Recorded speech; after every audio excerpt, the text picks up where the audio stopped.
All right, buckle up, ladies and gentlemen. Buckle up. We got a long one here. All right. Now, as you guys can see, we're back on Mr. Ballin channel. I just been in the mood to just kind of binge watch a lot of his stuff, man. I got a lot of catching up to do, but this title right here, I've been waiting to do this because the video is so long, but I say, you know what? I'm in the mood today. This psycho inspired Scream.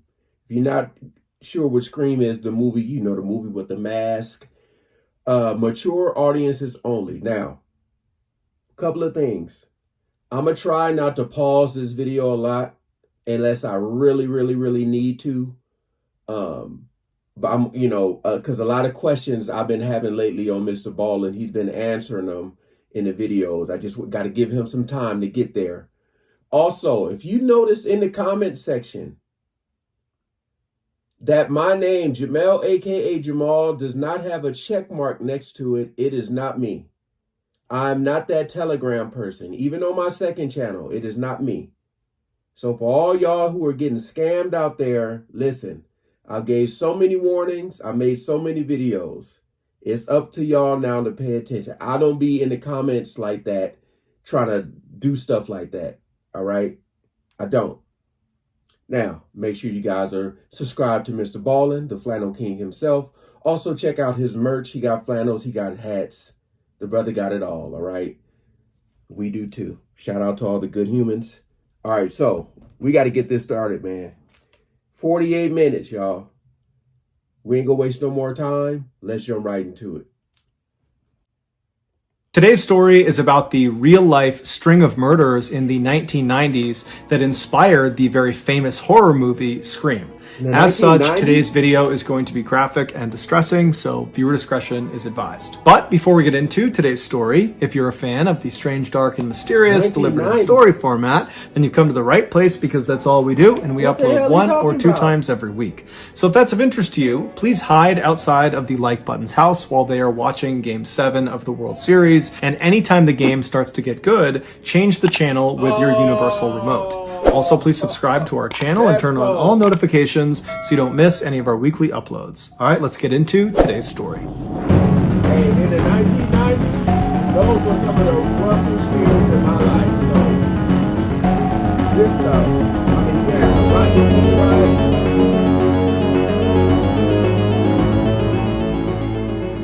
On Sunday, August 26th, 1990, a 56-year-old woman named Patricia Powell and her husband, Frank, pulled into a parking lot right outside of this beautiful 3-story apartment complex in Gainesville, Florida. Gainesville is this beautiful little town in northern Florida that is home to the massive University of Florida, which is known for their big-time football team and their big-time college party scene. Patricia and Frank's daughter, 17-year-old Christine, was going to be a freshman that year at the University of Florida. And apparently she had been so excited after getting her acceptance letter that her dad, Frank, had gone out and got a gold necklace for her that had the school's mascot, an alligator, dangling from it. And Christine wore it all the time. 2 days earlier, Christine and her new roommate, 18-year-old Sonia Larson, the two had actually met over the summer when they took some summer classes together. They had actually already come to Gainesville and they had moved in to this white apartment complex that Patricia and Frank were now parked outside of. And after unpacking some of their things in their apartment,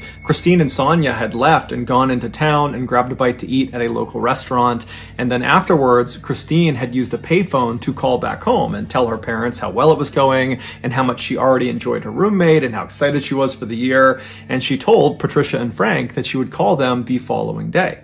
But the following day came and went, and Patricia and Frank did not hear from their daughter. And they had no way to actually call her because she had not set up her landline in her apartment. But Patricia and Frank, they told each other that, of course, everything was fine. You know, she just got to college, she's excited, she's probably out having a good time, and she just forgot to call. And anyways, Patricia and Frank had already planned a visit to see their daughter in Gainesville the next day, which was Sunday. And so fast forward back to that Sunday, and Patricia and and Frank are now parked outside of their daughter's apartment complex. They still haven't heard from her, but they're still telling themselves everything's fine. She's probably just busy. And so they get out of their car and they walk over to the building and they go through one of the front access doors that brings them into the building. They find themselves inside of this carpeted stairwell where at every level on the way up, there were doors leading off to each of the apartments. They made their way up to the second level where they knew their daughter's. I'm trying to see if I heard this on Crime Junkie.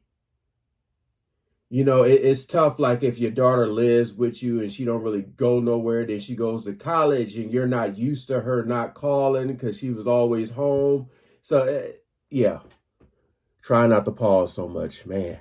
Brings them into the building. They find themselves inside of this carpeted stairwell where at every level on the way up, there were doors leading off to each of the apartments. They made their way up to the second level where they knew their daughter's apartment was, and they walk up to her door, and before they even knock or turn the doorknob or anything, they notice on the door there are all these notes, these handwritten notes that have been taped all over it. And they read a couple of them, and they were notes from some of Christine and Sonia's friends on campus that apparently had tried to stop by over the last weekend, but had not been able to make contact with Christine or Sonia. And so these notes said things like, "Hey, Christine, we came over to try to get you to come out with us, but you didn't come to the door, so we left without you. Sorry, give us a call when you get in." And so obviously the parents are totally worried given the circumstances. They don't know where their daughter is. They've been telling themselves everything is fine, and now these notes make it seem like everything is not fine. But the parents, they keep their cool and they just start knocking on the door and calling out for their daughter. Ooh. But there's no answer. And so Patricia and Frank, they start to panic at this point and they leave the carpeted stairwell. They go outside and they find a maintenance worker that works for this building. And they explain their situation with their daughter and how they can't get in touch with her. And can he please let them in to make sure she's okay? The maintenance worker said he couldn't without speaking to his manager. Right. And so he goes to his manager, and the manager, she says, "That's fine, but we need to get the police involved. They need to escort us into the apartment." Yes. And so the maintenance worker calls the police and requests this escort, and a few minutes later, a single Gainesville police officer arrives at the apartment complex. And he tells Patricia and Frank that just as a precaution, I need you guys to stay outside. So they Wait, what did that say? Sorry. Trying to read, but it popped up so fast. He goes to his manager, and the manager, she says, "That's fine, but we need to get the police involved. They need to escort us into the apartment." And so the maintenance worker calls. They disappeared or something. I'm just not sure. My manager implores me not to go, okay? Calls the police and requests this escort. And by myself, but to be accompanied. And a few minutes later, a single Gainesville police officer arrives at the apartment complex. And he tells Patricia and Frank that just as a precaution, I need you guys to stay outside. So they stay right outside those front access doors. They're outside of the apartment building. And then this officer, along with the maintenance worker and the manager of the building, those three, they go inside the stairwell. They go up to the second floor. And at that point, the maintenance worker gets out his keys. He finds the right one, and he opens Christine and Sonia's door. The door swings open, and immediately the police officer yells out for the two girls, but there's no answer. And so the officer is first into the apartment, which basically immediately opens up to their living room. And in the middle of the living room is a couch that's angled towards the right side of the room where a TV had been set up. And so the officer, again, as he walks in, he's calling out, trying to get the girls' attention, but there's no answer. Behind him is the maintenance worker and the building manager. And they begin making their way towards the right side of the living room, over towards that TV, to see if maybe someone was laying on the couch. And as they round that corner and can finally actually see the front of the couch, the maintenance worker, after seeing what he saw, screams out and runs out of the apartment. He runs down the stairs, out the access doors, and begins vomiting on the grass and sobbing right next to Frank and Patricia. Naturally, Frank and Patricia, after seeing this, are immediately concerned that something's wrong with their daughter. And so they run inside, they go up the stairs, and they start running into the apartment. And the police officer and the building manager, they try to stop them from getting in, but there was nothing stopping them. They managed to push past those two. They get into the living room and they're calling out for their daughter, and eventually they make their way over to the side of the couch and they see their daughter, Christine. She is lying on the ground in front of the couch. She's on her back, she has no clothes on, and she's been stabbed to death. And whoever has killed her has positioned her in this very suggestive, sexual, lewd position, as if they were trying to demean her as much as possible and shock whoever found her. And so after these totally devastated and wrecked suspect parents are escorted out of the apartment, this one police officer, he continues searching the apartment.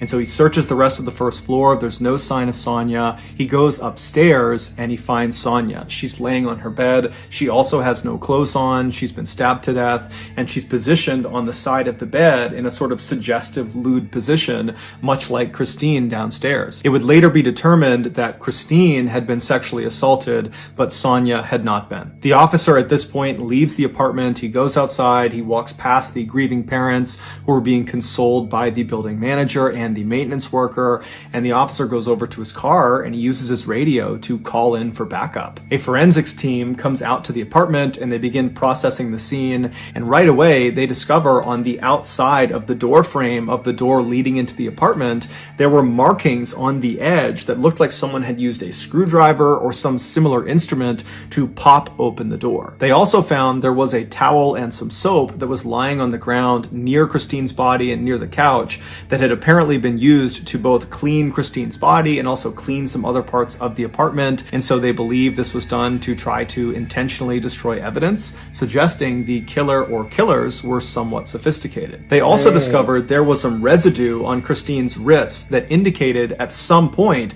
her hands had been bound by duct tape. But when she was found, her hands were not bound and there was no duct tape from her wrists. And so whoever had done this had at some point removed the duct tape and taken it away. And so investigators believed that the killer or killers had used the duct tape to immobilize Christine for the attack. And then after she was deceased, they had removed that tape in order to be able to get her arms up over her head, which seemed to increase the shock value of this lewd position they had put her in. Based on what they saw inside of this apartment, the police were convinced they were up against a group of killers or a killer that had targeted these two girls, that this was not some random attack, that this was calculated, this was on purpose, and if they didn't get caught, they were going to strike again. And so even though the police really didn't have any leads to operate on, they just had this crime scene and they were looking for maybe someone with duct tape and a knife and a screwdriver. I mean, that was really about it at this point. And so even though they have virtually nothing, because there were thousands and thousands of young people flooding Gainesville for the start of the new school year at the University of Florida, literally the following day, Monday, classes were starting. Because of all these young people in town, the police felt it was very important that they got the media to put out a bulletin to all these people in town that there was potentially a killer or killers on the loose. And so that night, Sunday evening, this news bulletin goes out and it basically just told residents of Gainesville to stay indoors and stay in groups, and if you needed to go outside, travel in groups, and just overall stay vigilant until we figure out who did this. 12 hours before Christine Powell and Sonia Larson were discovered, an 18-year-old Gainesville woman named Krista Hoyt did not show up for work. Krista was a student at Santa Fe Community College, which was right down the road from the University of Florida. That year, she was planning to transfer to the University of Florida, and then after graduation, she wanted to pursue a career in forensics with the FBI. And so given her interest in law enforcement, while she was a student, she had gotten a part-time job working in the records department of the sheriff's office. And apparently, at this sheriff's office, she was famous for always coming to work, no matter what, including the time that she got her wisdom teeth removed, and then an hour after coming home, she showed up for work. And so on this Saturday night, when Krista was supposed to be showing up for work, and she didn't call ahead, and no one could get in touch with her on her landline, everybody at the sheriff's office was really concerned. And so they waited around for about an hour, hoping that she might just show up with some story about why she was late, but she never showed up. She didn't call. They still couldn't get in touch with her. And so in the very early hours of Sunday morning, the sheriff's office called the Gainesville police and asked them to do a welfare check on Krista. And so 2 police officers from the Gainesville Police Department, they show up at the apartment belonging to Krista Hoyt. Krista lived alone, and she lived about 2 miles away from Christine Powell and Sonia Larson. And so these 2 officers, they get there and they walk up to the front door and they knock, but there's no answer. And they try the doorknob, it's locked. And so one of the officers walks around to the back of this apartment apartment, and he sees there's a glass sliding door. And so he knocks on the glass sliding door. There's no answer. He tries the door. It's locked. And then he notices the drape that's inside the apartment that's covering up this sliding glass door. It reaches almost to the ground, but not all the way. There's a couple of inches on the bottom where if you were laying on the ground, you could actually look through this little space and see into the apartment. And so that's what he does. He lies down and he puts his flashlight up and he looks through this couple inch gap on this window. And as soon as the light illuminates what's inside of this apartment, he finds Krista. Krista is sitting on the edge of a bed that's not that far away from the sliding glass door, and she's facing the door. She's kind of hunched over at the edge of the bed. She's got no clothes on, and she's got stab marks all over her back, and she's missing her head. And her head was next to the bed to the left, up on the shelf, and it was positioned in such a way that it almost appeared like the head was looking down at the detached body. When this crime scene was processed, the forensics team immediately noticed there were marks on the backsliding glass door where someone had used probably a screwdriver or something similar to pop the door open. And then they also found residue of duct tape on Krista's wrists, but the duct tape was gone. She was found with her hands not bound. It would later be determined that Krista had been sexually assaulted before she had been murdered. The obvious similarities between Krista's crime scene and Christine and Sonia's crime scene were initially only recognized by Gainesville police because much of the information about the two crime scenes was not public. But that night, Sunday evening, when the police went to the media and asked them to put out that bulletin to all Gainesville residents to say that there could be a killer or killers on the loose, it didn't take long for residents of Gainesville and news anchors to begin speculating that you have these two murders that have happened really close together physically. They're less than 2 miles apart, and they've probably occurred within the last 24, 48 hours. So they've happened in rapid succession. They're both unsolved. And so even without intimate details of the crime scene, it wasn't hard to say, I think these two are probably connected. And so that night, Sunday evening, Gainesville really went into a state of panic. And within hours of this news, you had stores all over Gainesville that had sold. Yeah, I was finna say, man, I was just wondering, because you know how it can be with college students. You know, everybody, you know, when they be partying and drinking and not taking it serious, taking it as a joke. I just want to see how serious they're going to be. You know, I'm waiting to see if this is something that like I said, I heard on Crime Junkie, but so far it is new to my ears. I don't remember any of this at all. Out their deadbolts and locks, their mace, their stun guns, their baseball bats, their actual guns, their knives. I mean, people were really trying to arm themselves to protect themselves against this unknown threat that was murdering students in Gainesville. And the police, even though they did not come out and substantiate the claims that, you know, perhaps these two homicides are connected, they did believe they were. And so that night, Sunday night, as all this chaos is kind of unfolding in town, the police put hundreds of officers all over the place, on foot, on every street corner. They had police cars and trucks parked all over the place. I mean, the entire town was on an extreme heightened alert because the police believed another attack was imminent. Yeah. And so all they could do was try to come out in force to try to discourage the killer or killers from striking again. But as it would turn out, it didn't work. By the following morning, so Monday morning, what was happening in Gainesville had gone from just being a Florida story to a national story. And everybody all over the country was talking about it.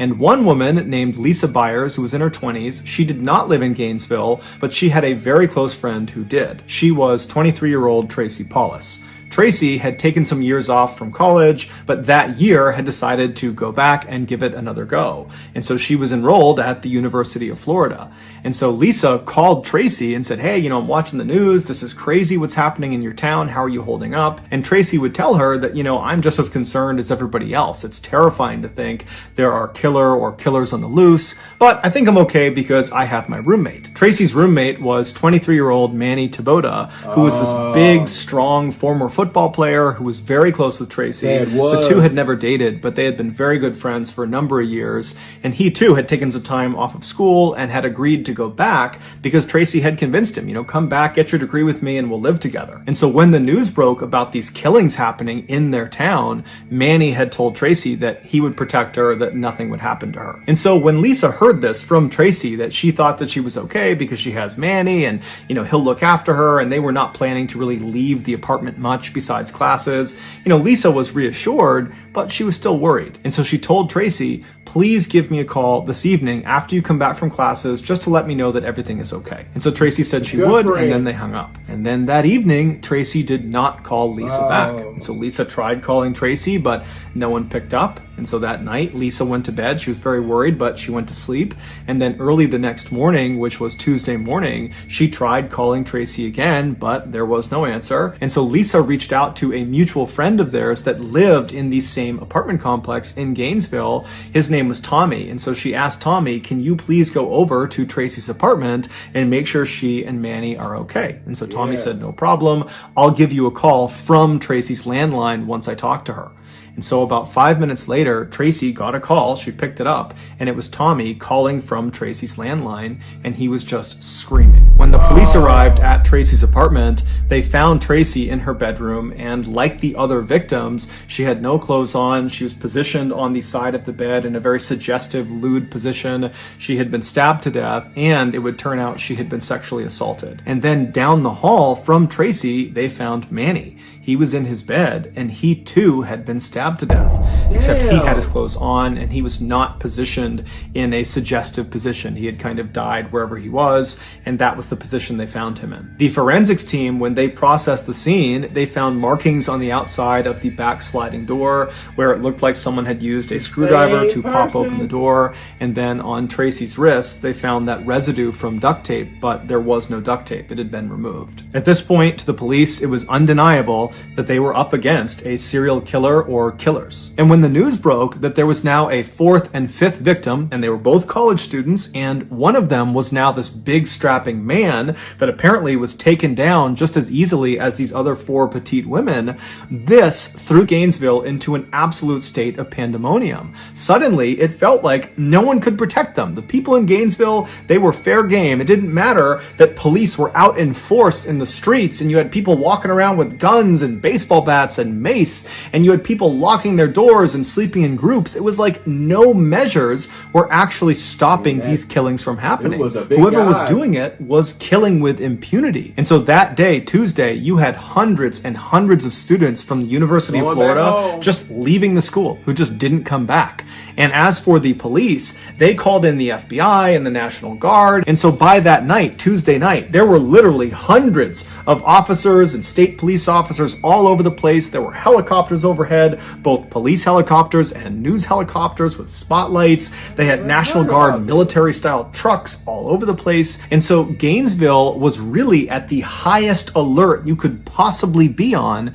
But even still, the people of Gainesville, they were not going to feel safe until the police made an arrest. And the next day, just 24 hours after Tracy and Manny had been found, the police did just that. After receiving dozens and dozens of tips about one particular individual, they were able to arrest 19-year-old Ed Humphreys, who was a freshman at the University of Florida. They arrested him for domestic abuse because he had actually struck his grandmother in the face. And so they pick him up for domestic abuse, but they set his bail at a whopping $1 million, which is way higher than you would normally expect for a domestic abuse charge. But this was a unique circumstance where he was being arrested for one thing, but really he was being looked at as the suspect of these 5 homicides. And so the police really needed him to stay behind bars. And this massive bail, that did that. He had no way to pay it. And so while Ed was behind bars, the police began investigating him, and they found there was a lot of reasons to believe he was the serial killer. He had shown he was willing to be violent because after all, he punched his grandmother in the face,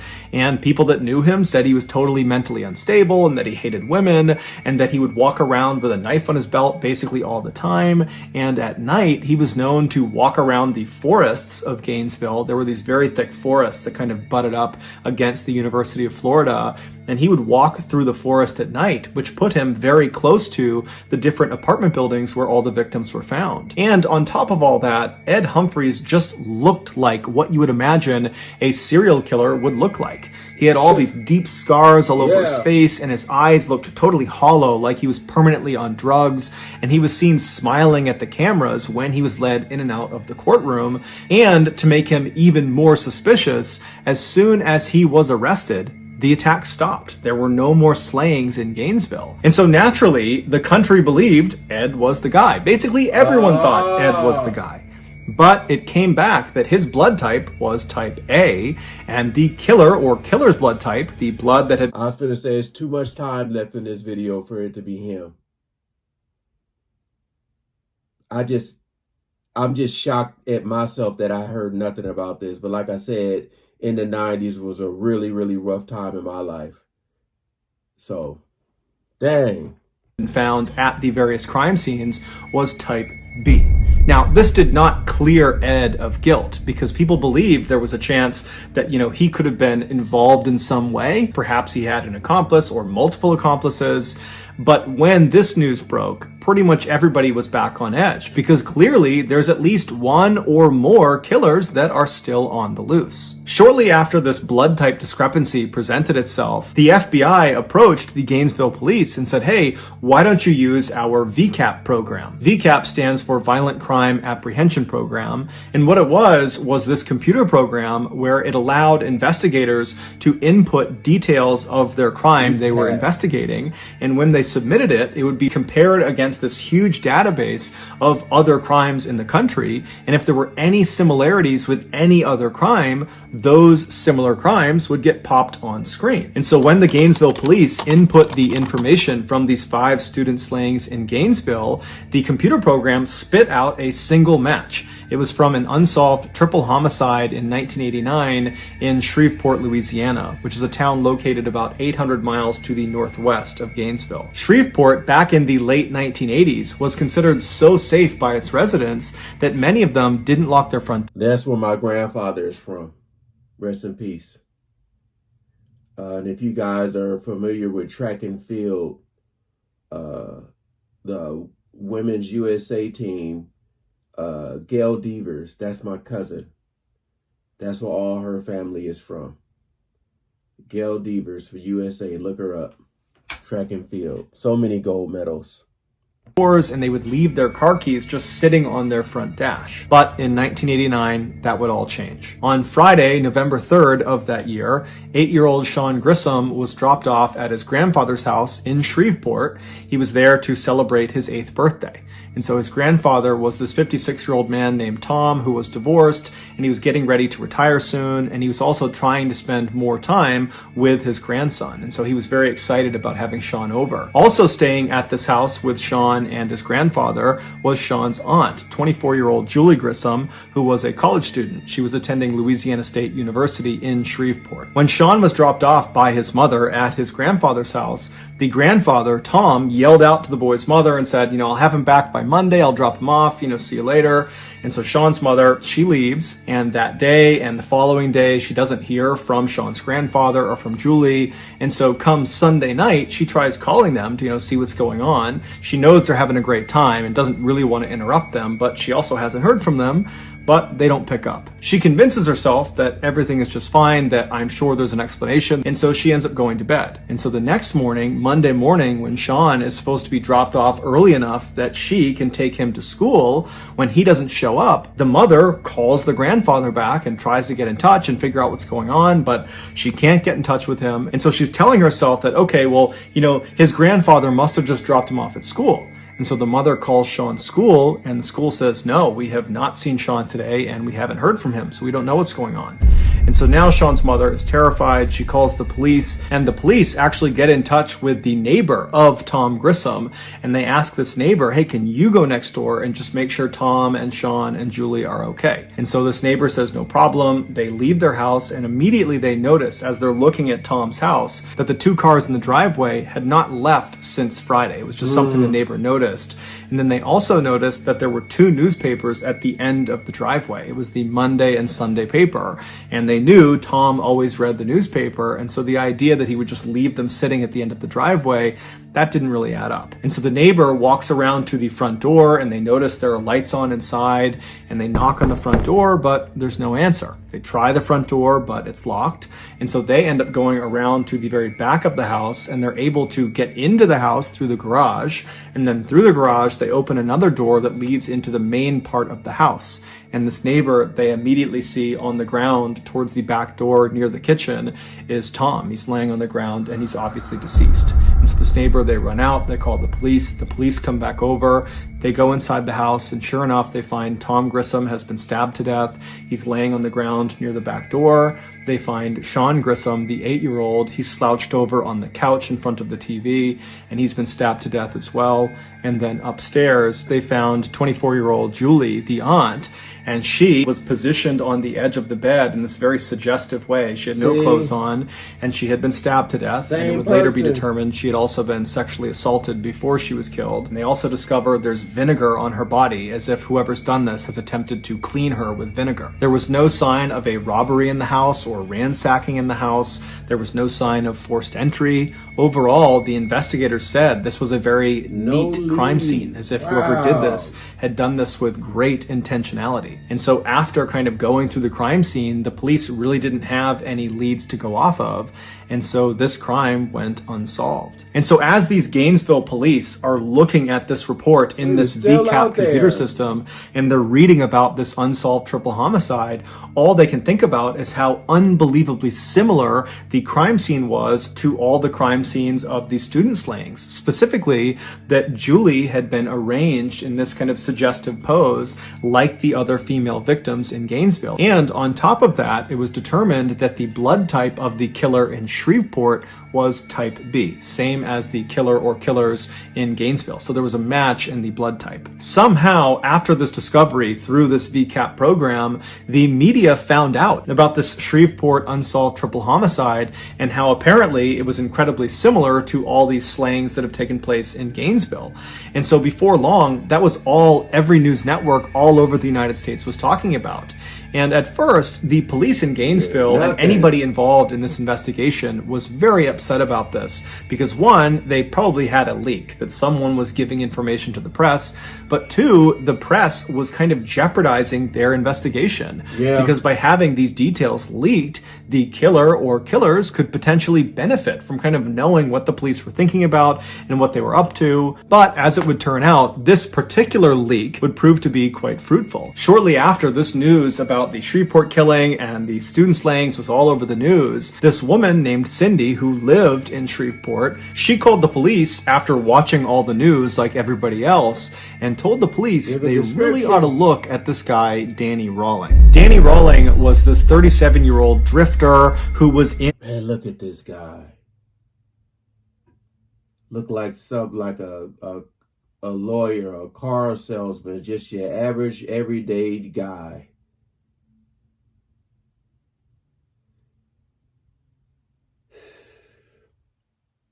Man.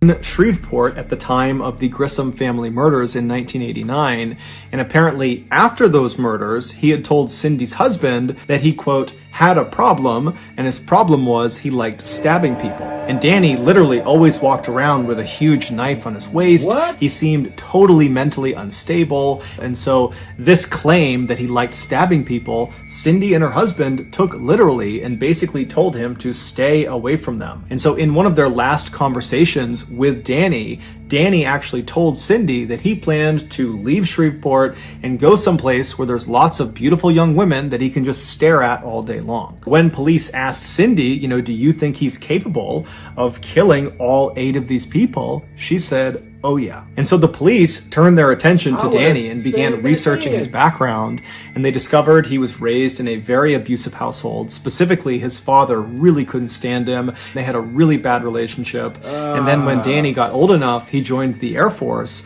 but he was kicked out after 2 years for being mentally unstable. And once he was discharged, he began the string of armed robberies in the 1980s, and he eventually got caught and spent the bulk of the 1980s in prison. And then in 1989, when he got out of prison, he came back to Shreveport and moved in with his parents. Now, this was not a happy homecoming. His parents did not want him living with them, but Danny kind of forced the issue. He had nowhere else to go, and so he wound up living there. And as it happened, they lived less than a half-mile away from the Grissom family home. 6 months after the Grissom family was murdered, and 3 months before the Gainesville student slayings had begun, Danny gets in this huge fight with his father, where his father actually draws a pistol and forces Danny to leave the house and tells him to never come back. And so Danny, he runs out of the house and he gets his gun from his vehicle, comes back inside his house and shoots his father point blank in the head and then in the stomach before fleeing the scene. His father would amazingly survive this attack despite some pretty significant damage to his head, and he would tell the police, and before long there was a warrant for Danny's arrest for attempted murder. But when they went to go arrest him, he was gone. They had no idea where he went. And so as the Gainesville police are looking at Danny's criminal record, they're starting to say to themselves that this guy looks really interesting. He does seem like he could be the serial killer we're looking for.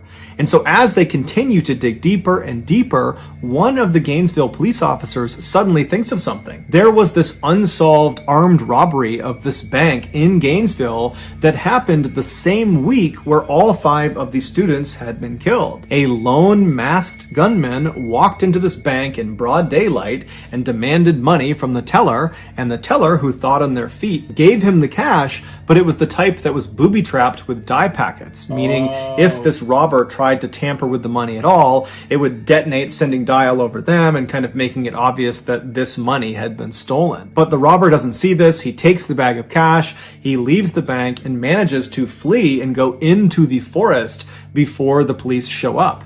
And so the police ultimately, they go and search the forest and they find this campsite deep in the woods. And at this campsite, which is abandoned, they don't find the person who robbed the bank, but at this campsite, they find the bag that has the money inside of it, and the dye packet has been activated. So clearly the robber had tried to fiddle with it, and then when it detonated, they had taken off and left the money. And then also at this campsite, near this duffel bag full of ruined money, was a screwdriver, a gun, and an audio recorder.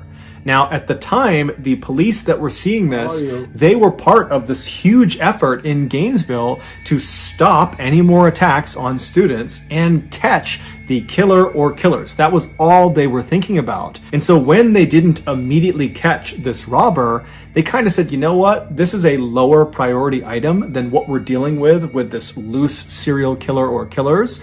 And so let's just round up the evidence, put it in storage, and somebody else can deal with this after we handle this killer situation.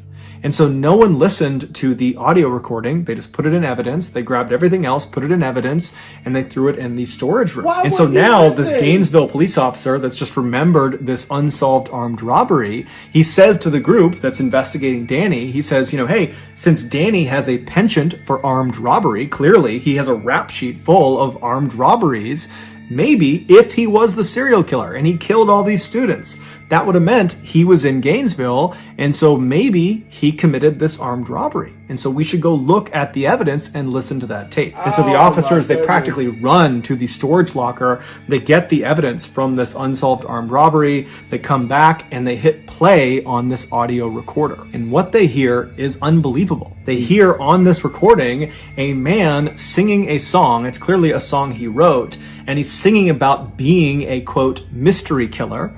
And then it kind of segues into him talking about how to effectively kill a deer with a knife, to be really effective with a knife. And he's getting into really graphic detail of how to do that. And then, somewhat unbelievably, on this audio recording, the man identifies himself. He says his name is Danny Rawling. And so this audio recording was huge. It meant Danny Rawling, the guy they're looking at as potentially being the serial killer, was definitely in Gainesville, in the woods near the University of Florida, the same time frame that all of the victims were killed. Also, the screwdriver that had been found at this campsite matched the markings that had been made along the outside of some of the door frames of the victims' homes. They also went into Danny's military records, and it showed he had a blood type of B. So his blood type matched the blood type that had been found in all of the victims' homes. And so just like that, Danny became the #1 one suspect, and when they went to figure out where he was, amazingly, they found he was already in custody. He was being held in a jail cell 40 miles south of Gainesville for another armed robbery. And so immediately, Danny was charged in the murders of the 5 Gainesville students. They couldn't charge him for the 3 Shreveport murders because they just didn't have enough evidence. And then after that, Danny was transferred to Florida's maximum security prison to await trial. Initially, Danny said he was innocent, he had nothing to do with the murders, but then almost 4 years later, when his trial was finally starting on the first day of his trial, he surprised everyone in the court when he stood up and said, "I'm going to change my plea. I'm guilty on all 5 counts. I did kill all 5 students." He would tell the court the reason he did this is he wanted to be a superstar like the notorious serial killer Ted Bundy, who he looked up to. Danny would also, at another date, confess to killing the 3 Grissom family members in Shreveport. Because of Danny's detailed confessions, we now know all the terrifying details of what actually happened when he killed all 8 of his victims. Back on Friday, November 3rd, 1989, Danny was fired from his job as a waiter at a local restaurant in Shreveport. And so he was frustrated, he was angry, and he was kind of walking around his neighborhood when he decided the way he would kind of channel his frustration was he would go kill some people. And so he was armed with his K-bar knife, which he always carried with him, and he found himself standing in front of this little house, and he saw some people moving around inside, and he looked around. There wasn't anyone watching him, and so he just walked up to the front door. He tried the handle, and it was unlocked. And so before he opened the door, he made sure his knife was in hand. He opened the door. Lock your damn doors, people.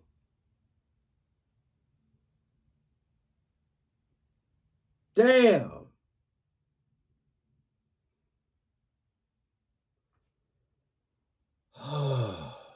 Walked right in, and he saw Sean, the 8-year-old, sitting on the couch watching TV, and without any hesitation, he walked up behind him and stabbed him through the back, killing him almost instantly.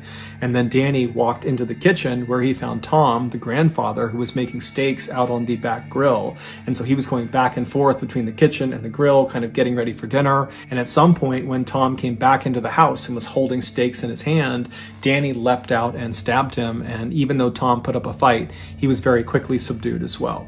And then after that, Danny made his way upstairs where Julie was, that was Sean's aunt, and she was getting ready for a wedding she was going to attend that night for one of her friends. And so she had just gotten out of her shower and she was getting ready to put on this red dress she had picked out, and Danny walked into her room and she most likely saw him, at which point Danny would have told her what he had just done to her loved ones downstairs, and he threatened her with the knife and said, "If you don't listen to me, I'm going to do the same thing to you." And because she was terrified, she listened to him, and so he immobilized her, and then he sexually assaulted her, and then he stabbed her to death. Afterwards, he cuts the tape off of her wrists and puts the tape in his pocket, and then he lays her out on her back on her bed, and then he goes downstairs and gets some vinegar and uses the vinegar to attempt to clean her body, to destroy any evidence he might have left behind.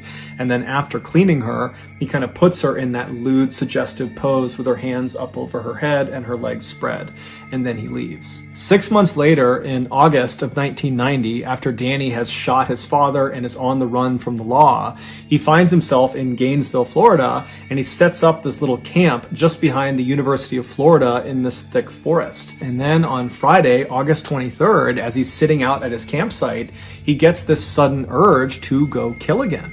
And so he waits for it to get dark out, and then he gets out his audio recorder and he records himself alluding to this murder he's about to go perpetrate. Well, I'm going to sign off for a little bit. I got something I got to do. Then, armed with a pistol, a screwdriver, and his K-bar knife, he left his campsite and walked in the darkness in the forest about a mile away until he was looking from inside the forest out towards this 3-story white apartment building. And it's believed that within the last 24 hours, he had been in that area and he had seen 2 young girls go in and out of this apartment building, and that was all he needed to determine who his victims were going to be. And so those victims were Christine Powell and Sonia Larson. And so when he was standing in front of their apartment building, he eventually strode out of the forest. He walked up to that access door that led him into that stairwell. He made his way up to the door of Christine and Sonia, and he used his screwdriver to pop the door open. He went inside and shut the door behind him and walked into the living room, and he found Christine was sleeping on the couch. And so he left her be. He didn't touch her. He went upstairs and he found Sonia sleeping on her bed.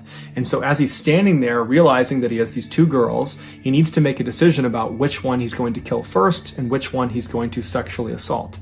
And so as he's standing there looking over Sonia's bed, he decides he's going to kill Sonia and then he's going to sexually assault Christine. And so very casually, he walks into Sonia's room. She's fast asleep. She's on her back, and he pulls out a piece of duct tape, and he gets the duct tape in one hand and he pulls his knife out in the other, and he presses the duct tape over her mouth, which wakes her up, and then he drives the knife into her chest. And so Sonia would put up a pretty incredible fight, but ultimately she would succumb to her injuries. And then after she was dead, Danny just left her where she was, and he went downstairs and he found Christine was still asleep on the couch. She had not woken up from the commotion upstairs. And so he walked right in front of her, and standing over her with his knife, he kind of nudged her awake. And when she woke up, he had a piece of tape, he put it over her mouth, and he told her to be quiet and held up the knife and told her that I just killed your roommate, and if you don't listen to what I'm going to say, I'm going to kill you too. And so naturally, she complied to what he wanted. And so she let her wrists be tied, and then at that point, he cut her clothes off, he sexually assaulted her, and then he stabbed her to death. And so after she was dead on the ground, he went and got that towel and that soap, and he began cleaning Christine's body to try to remove any evidence he might have left behind. And then he cut the duct tape off of her wrist and removed the duct tape from her mouth and put those in his pocket.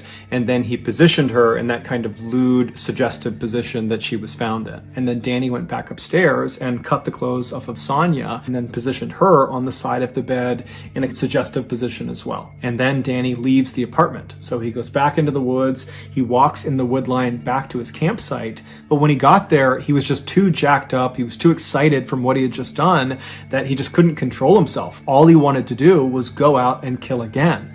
And so he managed to sit at his campsite for a total of 8 hours before he couldn't help it any longer. He had to go back out and find another victim. And so his next victim, he decided, would be this woman he just happened to see a couple of days ago. He was walking down the road near this row of apartments near the school, and he looked into one of them, and he just saw there was this girl in this apartment, and he just thought for a second, I bet she lives alone there. But that was the entire interaction. He didn't know this person. He was just kind of guessing that she might be alone in there. And so here he is in the forest after killing these two teens. And he's like, okay, I'm going to go back to that apartment because I think that woman is alone. And that woman would be Krista Hoyt. And so in the early morning hours of Saturday, August 24th, Danny leaves his campsite with his screwdriver, his gun, and his K-bar knife, and he walks about a half mile away from his campsite until he's still in the woods, but he's looking out at the back of Krista's apartment. And then at some point, he walks out of the forest, he walks right up over her fence and gets up to her back sliding door. He uses a screwdriver to pop the sliding door open. He slides it open, he steps inside, and he finds out that Krista is actually not in her apartment. There's no one in her apartment. But instead of leaving and finding another victim, he decides he'll just wait for Krista. And so he shuts the sliding back door and he goes into her bedroom closet and shuts the closet and then just waits. And he stays in her closet for several hours until around 11 a.m. that morning. Krista comes home, and when she was in the house, he waited a little bit longer to make sure she didn't know he was there.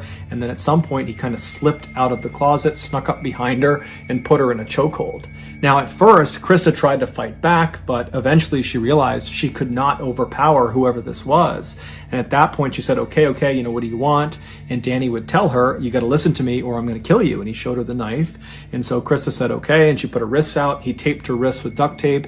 He put tape over her mouth. And then he brought her into her bedroom where he cut her clothes off and sexually assaulted her. And then afterwards, he stabbed her to death. Once she was dead, he cut the duct tape off of her wrists and pulled the duct tape off of her mouth and put that duct tape in his pocket. And then he positioned her body on the bed in a suggestive position before he left. When he got back to his campsite, he realized he had accidentally left his wallet in Krista's apartment. And so, calm as can be, he walked back through the forest, right back into Krista's apartment. He found his wallet and he was about to leave when he thought to himself, well, wait a minute. I should mutilate her body. And so he pulled Krista's body off of the bed, and using his knife, he decapitated her. He put her head up on the shelf next to the bed, and then he repositioned her body on the edge of the bed, making it seem like she was kind of hunched over, looking out the back door. And then before he left, he reached up and twisted her decapitated head and made it seem like it was looking down at the rest of her body. 48 hours later, on the evening of Monday, August 27th, Danny was back at his campsite out in the woods, and he suddenly got the urge to go kill again. And so he stood up, he grabbed his knife, his screwdriver, and his gun, and he walked away from camp, made it about a mile through the woods until he was standing still in the forest, looking out at this big apartment complex that was very commonly occupied by college students. And so at some point, he leaves the forest and walks up to the first apartment he sees. He has no idea who's going to be in there, and he goes up to their sliding back glass door. He gets a screwdriver out and he pops it open. He slides the door open, he steps inside, and the first thing he sees is Manny Taboda, this big, strong former football player who's laying in his bed. And Danny just walks over and starts stabbing him, and Manny wakes up and puts up one heck of a fight, but ultimately Danny is able to overpower him and kills him. While Danny was stabbing Manny,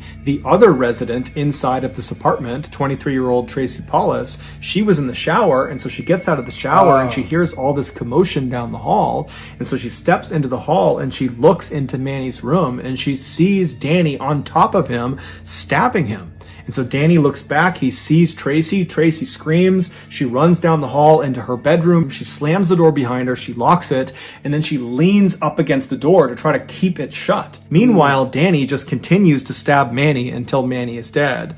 And then Danny stands up and he just walks down the hall, calm as can be. He gets to the bedroom door where he knows Tracy is. She's trapped, she can't go anywhere, and he begins to smash the door down. He's ramming it with his shoulder, he's kicking it over and over again, and Tracy's screaming for him to stop, but eventually he manages to just kick the door down, and as soon as he's inside the room, Tracy kind of stands back and she says to Danny, "Are you the one?" And Danny looks at her and says, "Yes, I am the one." And then he threatened her with the knife and said, "I'll kill you just like the guy down the hall unless you listen to me."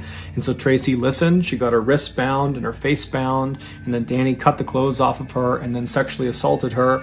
And then he stabbed her to death. And then after she was dead, he cut the duct tape off of her wrists and removed the duct tape from her mouth and then positioned her body in a suggestive sexual position on the edge of the bed, and then he left. Later that day, Danny would rob that bank in Gainesville, and then 1 month later, Danny would be arrested for a botched armed robbery 40 miles south of Gainesville, and then while he was in prison, he would find out he was being charged with the 5 murders in Gainesville. 16 years later, at 6 p.m. on October 25th, 2006, Danny Rawling was led into the execution chamber in Florida State Prison. He offered no apology to the family members of his victims that were on the other side of the glass. Instead, Danny just sang a religious hymn to himself in order to comfort himself. And then 13 minutes later, Danny was pronounced dead. He was executed via lethal injection.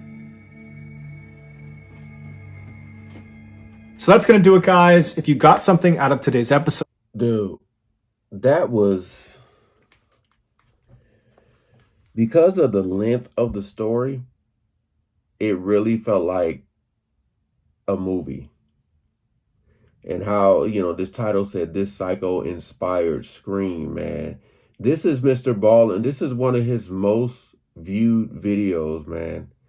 I mean, it's just so crazy. I heard nothing about this. And I'm a big fan of college football, so I'm just trying to think in the 90s. I forgot what year exactly he said, but I was 10 years old in 1990. So, 1992, I remember the Rodney King riots. That was happening too. So, oh man.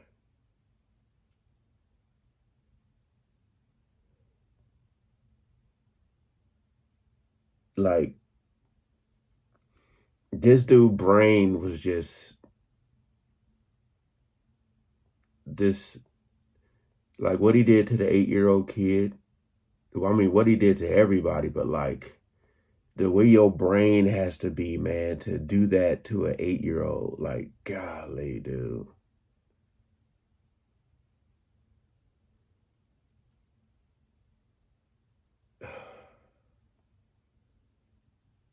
This is crazy, man.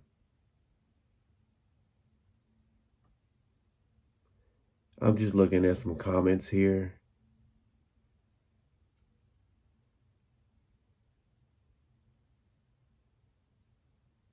Dang. This was, whew.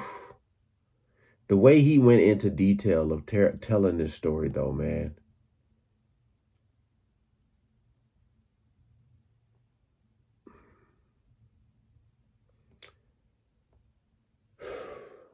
All right. Again, appreciate you guys coming over. I know this was probably a really tough one to get through. If you guys already watched this and you watched along with me, I appreciate y'all. Shout out to Mr. Ballin. Man. Now, I really want to know, was there a movie on this? Because this right here, man. This guy. All right. Peace out.